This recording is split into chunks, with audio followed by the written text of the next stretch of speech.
5មកជម្រាបជូនប្រិមិត្តទាំងអស់គ្នាព័ត៌មានទី1នេះគឺជាសេចក្តីរាយការណ៍របស់សារព័ត៌មានខៅសូតបាទហើយសារព័ត៌មានថៃបានរាយការណ៍មួយចំនួនផងដែរពាក់ព័ន្ធនឹងរដ្ឋមន្ត្រីក្រសួងការបរទេសថៃបាននិយាយថាការដែលកម្ពុជាប្រើប្រាស់យន្តការ UNCLOS នេះគឺធ្វើឲ្យច្រកនៃការចរចារឿងព្រំដែនហ្នឹងគឺជាពិសេសព្រំដែនគោកហ្នឹងគឺមានការលំបាកហើយព័ត៌មានទី2នេះគឺជាសេចក្តីរាយការណ៍របស់ Japan Times បានបង្ហាញឲ្យឃើញថាគឺជប៉ុននឹងផ្ដល់នាវាល្បាតមកដល់ប្រទេសកម្ពុជាក្រោមជំនួយសន្តិសុខអន្តរជាតិជាលើកដំបូងមកដល់កម្ពុជាហើយនឹងសម្ភារៈសម្រាប់ទំនាក់ទំនងបញ្ជូនសារផងដែរហើយព័ត៌មានទី3នេះគឺក្រសួងការបរទេសរបស់ចិនបានចេញមកប្រតិកម្មតបជាមួយនឹងដែនកោះតៃវ៉ាន់ដែលចាត់វិធានការខាងទិដ្ឋាការមកលើប្រទេសកម្ពុជាហើយព័ត៌មានទី4នេះគឺខាងសហរដ្ឋអាមេរិកបានប្រកាសឲ្យដឹងពីអ្នកដែលបានពលីជីវិតនៅក្នុងការវាយប្រហាររបស់អ៊ីរ៉ង់ហើយក៏ដូចជាការប្រកាសឲ្យដឹងពីអ្នកដែលបានពលីជីវិតទី3ផងដែរហើយព័ត៌មានទី5គឺប្រតិកម្មតបពីខាងខុទ្ទកាល័យរបស់នាយករដ្ឋមន្ត្រីនៃប្រទេសអ៊ីស្រាអែលគឺលោក Benjamin Netanyahu តបជាមួយនឹងអភិបាលក្រុងញូវយ៉កដែលចង់ចាប់ខ្លួនលោកកំពុងតែពិចារណាចាប់ខ្លួនលោកឬយ៉ាងណានៅពេលដែលលោកចូលរួមប្រជុំនៅក្នុងមហាសន្និបាតរបស់អង្គការសហប្រជាជាតិបាទនេះគឺជាការផ្សាយឡើងវិញបន្ទាប់ពីខ្ញុំបានផ្សាយពីមុនសំឡេងមិនច្បាស់ឥឡូវនេះខ្ញុំបានថតឡើងវិញឥឡូវខ្ញុំសូមចាក់ព័ត៌មាននេះទាំងស្រុងឡើងវិញសម្រាប់ប្រិយមិត្តដែលមិនទាន់បានស្ដាប់បាទព័ត៌មានទី1នេះគឺជាសេចក្តីរាយការណ៍របស់សារព័ត៌មានថៃជាច្រើនហើយនិងសារព័ត៌មានអន្តរជាតិផងដែរក៏ប៉ុន្តែខ្ញុំសូមតកស្រង់ពីសារព័ត៌មានថៃខៅសូតបាទបើយោងតាមខៅសូតបានរាយការណ៍ឲ្យដឹងថាលោករដ្ឋមន្ត្រីក្រសួងការបរទេសរបស់ថៃគឺលោកសៀស័កភួងគិតកៅបាននិយាយថាការដែលប្រទេសកម្ពុជាងាកមកប្រើយន្តការផ្សះផ្សាដោយបង្ខំក្រោមច្បាប់អង្គការសហប្រជាជាតិ UNCLOS ហ្នឹងគឺជាការមួយដែលបិទទ្វារសម្រាប់ការចរចាទៅលើព្រំដែនគោកផងដែរបាទបើយោងតាមសេចក្តីរាយការណ៍នេះឲ្យដឹងថាគឺរដ្ឋមន្ត្រីក្រសួងការបរទេសថៃលោកសៀស័កភួងគិតកៅបានថ្លែងថាការសម្រេចចិត្តរបស់កម្ពុជានៅក្នុងការប្រើប្រាស់យន្តការដោះស្រាយទំនាស់ដោយបង្ខំនៅក្រោមច្បាប់សមុទ្ររបស់អង្គការសហប្រជាជាតិដែលហៅថា UNCLOS នោះគឺជាការធ្វើឲ្យខូចខាតទៅដល់ទំនុកចិត្តទ្វេភាគីនិងការចរចាដែលបានធ្វើឡើងក្នុងពេលកន្លងមកតាក់ទងជាមួយនឹងចំនួនព្រំដែនគោករវាងប្រទេសទាំងពីរដែលធ្វើឲ្យកិច្ចការនេះកាន់តែមានការលំបាកលោកសៀស័កភួងគិតកៅបានថ្លែងដូចនេះពីទីក្រុងប៉េកាំងកាលពីថ្ងៃច័ន្ទទី20ខែកក្កដានេះដោយលោកបាននិយាយថាគឺប្រទេសថៃនោះបានស្នើឡើងក្នុងអំឡុងពេលនៃកិច្ចប្រជុំរវាងមេដឹកនាំនៃប្រទេសទាំងពីរនៅអមកិច្ចប្រជុំកំពូលរបស់អាស៊ាននៅក្នុងទីក្រុងសេប៊ូបាទដែលថាបញ្ហាដែលនៅសេសសល់សំខាន់ជាច្រើនត្រូវតែដោះស្រាយតាមរយៈការសន្ទនាទ្វេភាគីដោយធ្វើយ៉ាងណាកសាងទំនុកចិត្តគ្នាទៅវិញទៅមកប៉ុន្តែផ្ទុយទៅវិញនេះបើតាមការបញ្ជាក់របស់លោកភួងកាត់កៅគាត់បន្ថែមថាប៉ុន្តែផ្ទុយទៅវិញកម្ពុជាបែរជាជ្រើសរើសនៅក្នុងការប្រើវិធានការផ្សះផ្សាដោយបង្ខំពាក់ព័ន្ធជាមួយនឹងចំនួនព្រំដែនសមុទ្រជាមួយនឹងប្រទេសថៃជាជាងការចូលរួមនៅក្នុងការចរចាដោយផ្ទាល់ជាមុនសិនហើយបើតាមសម្ដីផ្ទាល់របស់លោកភួងកាត់កៅគាត់បានថាមកដល់ចំណុចនេះគឺជារឿងមួយដែលធ្វើឲ្យបិទច្រកបិទទ្វារនៃការពិភាក្សាគ្នាដោយត្រង់តែម្ដងទៅលើបញ្ហាព្រំដែនគោករវាងប្រទេសទាំងពីរដែលធ្វើឲ្យកិច្ចការនេះកាន់តែលំបាកខ្លាំងឡើងលោកភួងកាត់កៅបានកត់សម្គាល់ថានៅក្នុងយន្តការ UNCLOS ហ្នឹងក៏បានផ្ដល់នៅការដោះស្រាយវិវាទនឹងជាច្រើនចំណុចផងដែរដែលក្នុងនោះរួមមានការផ្សះផ្សាគ្នាដោយស្ម័គ្រចិត្តហើយបាននិយាយថាគឺការផ្សះផ្សាដោយបង្ខំនេះគឺគួរតែគឺមិនគួរយកមកប្រើទេមុនពេលដែលប្រទេសទាំងពីរនោះគឺអស់មានជំរឿសអ្វីនៅក្នុងការចរចាគ្នាបាទលោកប៉ុន្តែយ៉ាងណាក៏ដោយលោកសៀស័កបានស្វាគមន៍នៅការស្នើរបស់ប្រទេសចិនក្នុងការសម្របសម្រួលឲ្យមានការសន្ទនាគ្នារវាងប្រទេសថៃនិងប្រទេសកម្ពុជាប្រសិនបើចាំបាច់ប៉ុន្តែលោកបានសង្កត់ធ្ងន់ថា បញ្ហាព្រំដែនគឺជាទីបំផុតទៅតែដោះស្រាយដោយផ្ទាល់រវាងប្រទេសទាំងពីរហើយបើតាមសម្ដីផ្ទាល់របស់លោកភួងកាត់កែវគាត់បានបញ្ជាក់ថាគឺយើងសូមថ្លែងអំណរគុណ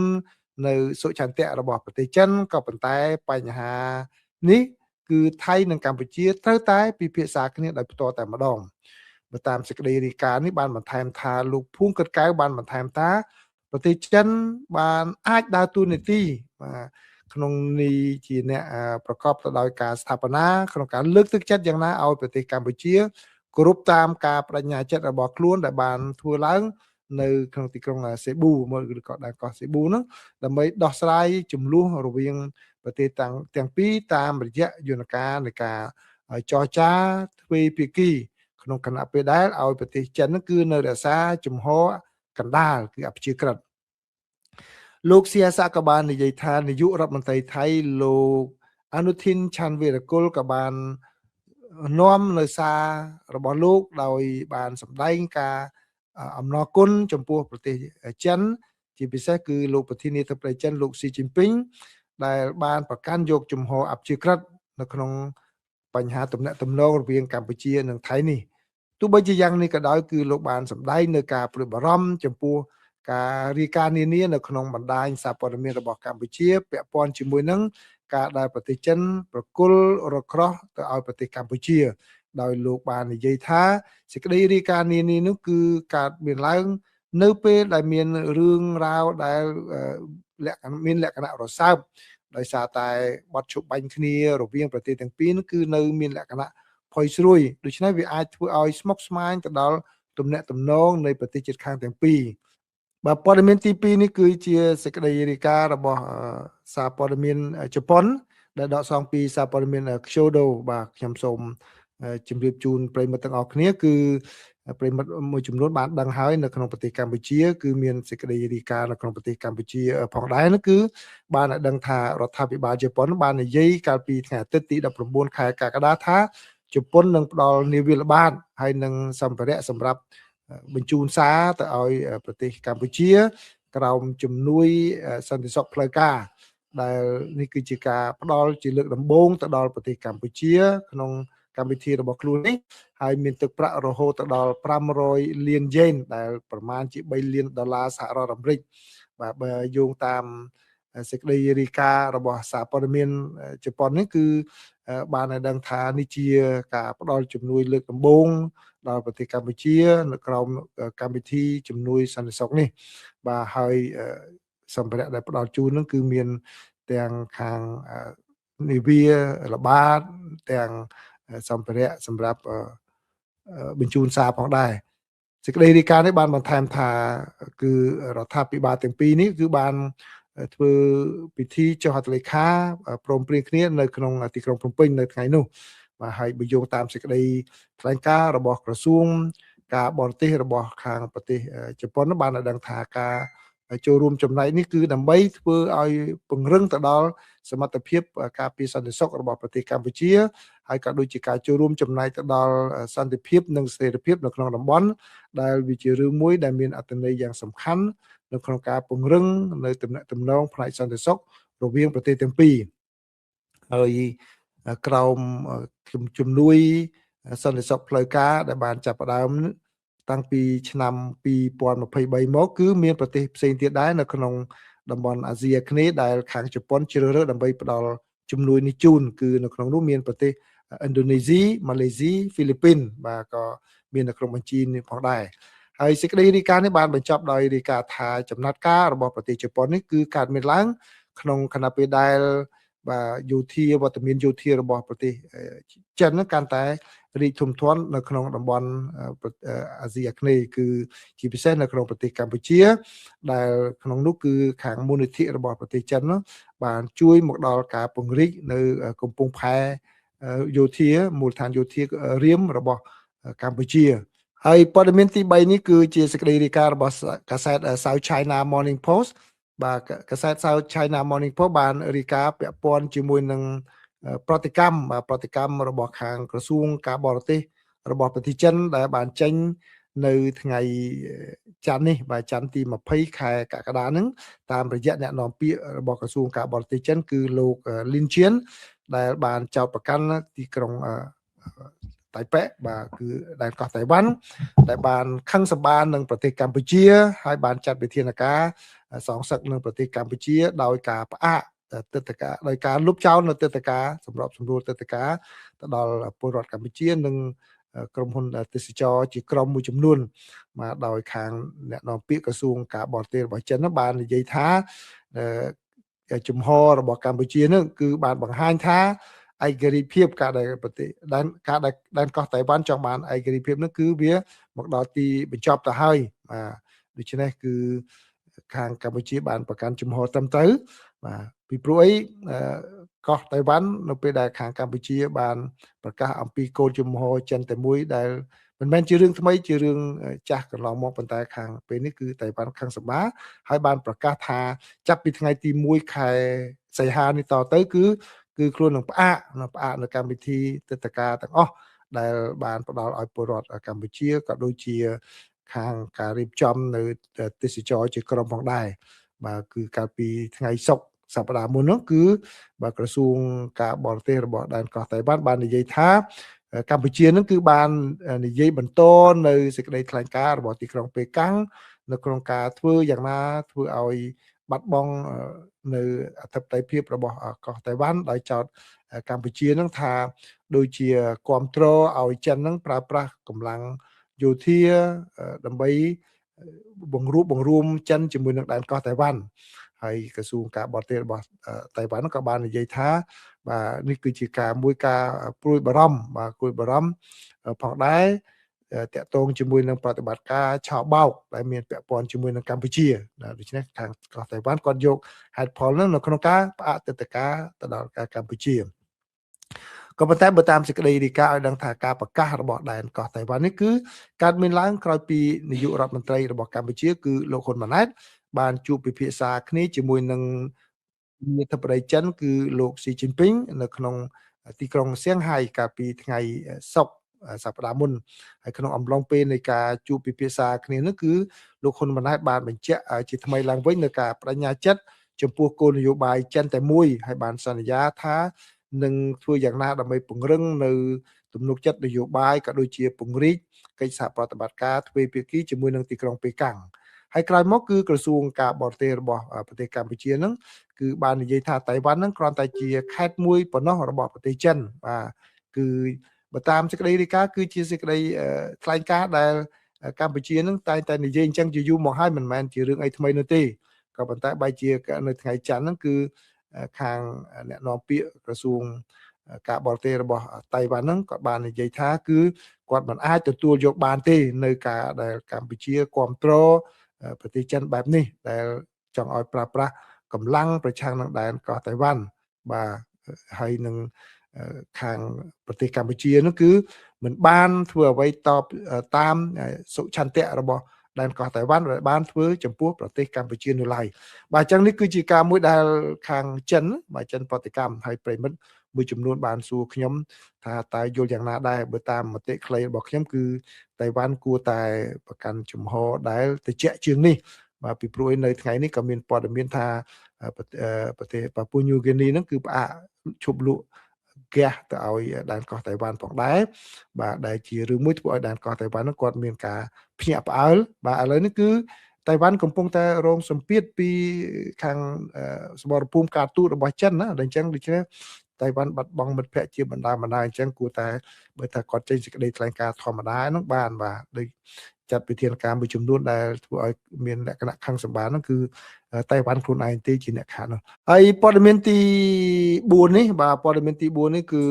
បាទនៅថ្ងៃនេះបាទខាងក្រសួងការពារជាតិរបស់សហរដ្ឋអាមេរិកបានប្រកាសឈ្មោះទាហានរបស់សហរដ្ឋអាមេរិកចំនួន2នាក់ដែលបានពេលីបាទកាលពីចុងសប្តាហ៍កន្លងទៅនេះដោយការវាយប្រហាររបស់អ៊ីរ៉ង់ទៅលើប្រទេសយ៉ូដានីបាទនៅក្នុងយុទ្ធជនដែលពេលីហ្នឹងគឺមានទី1បាទគឺលោកអនុសេនីតូ Tyler James បាទ Tyler James បាទគាត់មកពីដែនកោះមកពីរដ្ឋហាវ៉ៃបាទហាវ៉ៃគាត់មានអាយុ25ឆ្នាំបាទបានពេលជីវិតហើយទី2គឺពលតូអ៊ីសាបែល Gonzalez បាទដែលមកពីរដ្ឋ Texas គាត់អាយុ19ឆ្នាំអញ្ចឹងគឺខាងសហរដ្ឋអាមេរិកបានបង្ហាញអត្តសញ្ញាណទាំងពីរហ្នឹងហើយក្នុងពេលជាមួយគ្នាដែរគឺបាទគឺបានឲ្យដឹងថាអ្នកដែលបានពេលជីវិតហ្នឹងគឺបានស្លាប់កាលពីថ្ងៃសៅរ៍ហ្នឹងគឺ Freehan បានស្លាប់នៅថ្ងៃសៅរ៍ហើយអ្នកស្រី Gonzalez ហ្នឹងគឺនៅថ្ងៃសុក្រនៅក្នុងការវាយប្រហាររបស់អ៊ីរ៉ង់ទៅលើមូលដ្ឋានយោធារបស់សហរដ្ឋអាមេរិកបាទនៅក្នុងប្រទេស Jordani បាទហើយទន្ទឹមនឹងនោះគឺសហរដ្ឋអាមេរិកក៏បានប្រកាសអំពីការស្លាប់ទាហានរបស់សហរដ្ឋអាមេរិកមួយទៀតទី3ដោយសារតែការវាយប្រហារតាមអាកាសរបស់ខាងអ៊ីរ៉ង់កាលពីថ្ងៃអាទិត្យបាទហើយពេលហ្នឹងគឺសហរដ្ឋអាមេរិកក៏បានបើកការវាយប្រហារតវិញដែរហើយមានបាញ់មីស៊ីលខាងអ៊ីរ៉ង់បានបាញ់មីស៊ីលទៅលើមូលដ្ឋានយោធារបស់សហរដ្ឋអាមេរិកហើយនឹងក៏បាញ់ទៅក្នុងប្រទេសអ៊ីស្រាអែលដែលនៅជិតខាងនោះផងដែរបាទអញ្ចឹងដូច្នេះការវិវត្តរវាងប្រទេសទាំងពីរនេះគឺកាន់តែខិតទៅជិតសង្គ្រាមពេញទំហឹងឡើងវិញហើយបាទហើយមួយទៀតគឺខាងមេបញ្ជាការយុទ្ធភូមិភាគកណ្ដាលបាទបញ្ជាការកណ្ដាលរបស់សហរដ្ឋអាមេរិកក៏បានឲ្យដឹងថាគេបានរកឃើញសាកសពអ្នកទី4មួយទៀតកាលលើកមុនបានរាយការណ៍ថាមានម្នាក់បានបាត់ខ្លួនបាទឥឡូវរកឃើញសាកសពប៉ុន្តែគេកំពុងតែធ្វើកសលវិច័យកំណត់ឲ្យបានច្បាស់ថាតើគាត់ជាអ្នកណាដើម្បីអាចនឹងបញ្ជាក់នៅពេលក្រោយឲ្យបានដឹងបាទអញ្ចឹងនេះគឺជារឿងមួយដែលកើតឡើងនៅក្នុងសង្គ្រាមរវាងសហរដ្ឋអាមេរិកជាមួយនឹងប្រទេសអ៊ីរ៉ង់ហើយព័ត៌មានទី5បាទព័ត៌មានទី5នេះគឺសូមជូនប្រតិកម្មពីខាងលោកនាយករដ្ឋមន្ត្រីនៃប្រទេសអ៊ីស្រាអែលគឺលោក Benjamin Netanyahu បន្ទាប់ពីមានសេចក្តីរាយការណ៍ថាលោកអភិបាលក្រុងញូវយ៉កបាទកំពុងតែពិភាក្សាគ្នាអំពីវិធានការយ៉ាងណាថាតើត្រូវចាប់ខ្លួននាយករដ្ឋមន្ត្រីអ៊ីស្រាអែលឬយ៉ាងណាពេលដែលលោកអញ្ជើញមកចូលរួមប្រជុំនៅសម័យប្រជុំមហាសន្និបាតអង្គការសហប្រជាជាតិនៅទីក្រុងញូវយ៉កនៅខែកញ្ញាខាងមុខនេះបាទពេលហ្នឹងគឺនាយករដ្ឋមន្ត្រីអ៊ីស្រាអែលគឺលោក Benjamin Netanyahu វិញបាទខុតកាល័យរបស់គាត់បានចោទប្រកាន់លោកអភិបាលទីក្រុងញូវយ៉កនេះគឺលោក Zoran Mamdani ថាជាការវាយប្រហារទៅលើរដ្ឋអ៊ីស្រាអែលនេះបាទដើម្បីជាការមួយបំវែអារម្មណ៍ពីការដែលគាត់មិនអាចនឹងដឹកនាំដោះស្រាយបញ្ហានៅក្នុងទីក្រុងញូវយ៉កបានបាទដោយខាងខុតកាល័យរបស់នាយករដ្ឋមន្ត្រីនៃប្រទេសអ៊ីស្រាអែលបាននិយាយថាគឺការដែលប្រើប្រាស់តុលាការ ICC បាទ ICC ហ្នឹងគឺជាតុលាការដែលមិនមានប្រសិទ្ធភាពអ្វីទេគឺជាតុលាការគេថាតុលាការកុងគូរូគឺជាតុលាការឆាកល្ខោនមួយទាំងប៉ុណ្ណោះដែលមិនមានយុត្តិធម៌អ្វីទៅលើពលរដ្ឋអាមេរិកឬពលរដ្ឋអ៊ីស្រាអែលនោះទេបាទនេះបើតាមការបញ្ជាក់របស់ខាងខុទ្ទកាល័យរបស់លោកនាយករដ្ឋមន្ត្រីនៅNetanyahuដែលបានសរសេរនៅតាមបណ្ដាញសង្គម X កាលពីថ្ងៃអាទិត្យកន្លងមកនេះបាទនេះគឺជាការមួយឆ្លើយតបពីព្រោះអីលោក Netanyahu ក៏បានមានគម្រោងថានឹងធ្វើដំណើរមកសេតវិមានដើម្បីជួបជាមួយនឹងលោកប្រធានាធិបតីសហរដ្ឋអាមេរិកលោក Donald Trump ផងដែរបាទនេះគឺជាព័ត៌មានសំខាន់ដែលខ្ញុំចងក្រងមកជម្រាបជូនប្រិយមិត្តទាំងអស់គ្នានៅក្នុងកម្មវិធីបច្ចុប្បន្នភាពអន្តរជាតិនេះ